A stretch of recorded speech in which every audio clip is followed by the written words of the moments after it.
نحمده ونصلی علی رسولہ الکریم اما بعد۔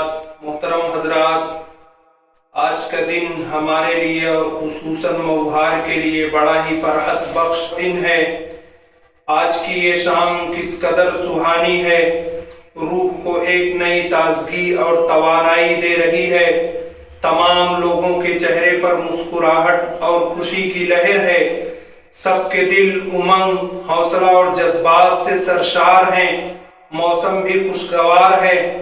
آج کی اس بارونق محفل میں جن عالی مقام علماء ربانیین اور مہمانان اعظام کا ہم استقبال کر رہے ہیں، وہ امت مسلمہ کا ایک مخصوص طبقہ ہے۔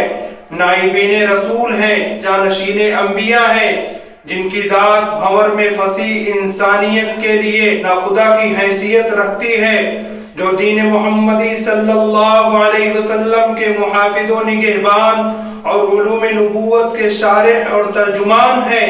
میں آج کے اس جلسے میں بصمیم قلب استقبال کرتا ہوں عالی مرتبت استاد محترم جناب مولانا شعیب صاحب ندوی دامت برکاتہم کا، اور اپنے پیر و مرشد مشفق و مربی عالی جناب مولانا آدم علی ندوی صاحب کا، کہ آپ ہماری ایک حقیر دعوت پر تشریف لائے۔ وہ آئے گھر میں ہمارے خدا کی قدرت ہے، وہ آئے گھر میں ہمارے خدا کی قدرت ہے۔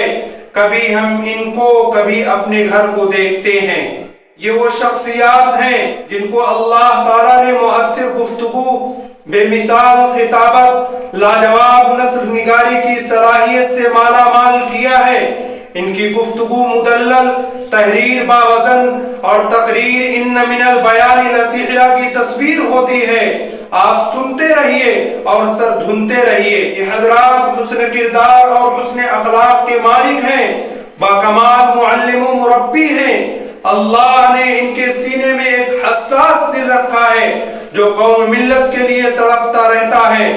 خواتین کی اصلاح کی کوشش، نوجوانوں کے جذبات اور جنون کا صحیح استعمال اور بچوں کی تعلیم کے لیے فکر مند اور کوشاں رہتے ہیں۔ یہ جلسہ بھی اسی سلسلے کی ایک کڑی ہے۔ محترم حضرات، اس علاقہ اور گاؤں میں مولانا ریاض الحسن صاحب قاسمی رحمۃ اللہ علیہ کی دینی علمی خدمات ہیں، جن کا ابھی چند مہینہ پہلے انتقال ہوا۔ آپ یہاں دعوت و تبلیغ، وعظ و نصیحت کے لیے برابر تشریف لایا کرتے تھے۔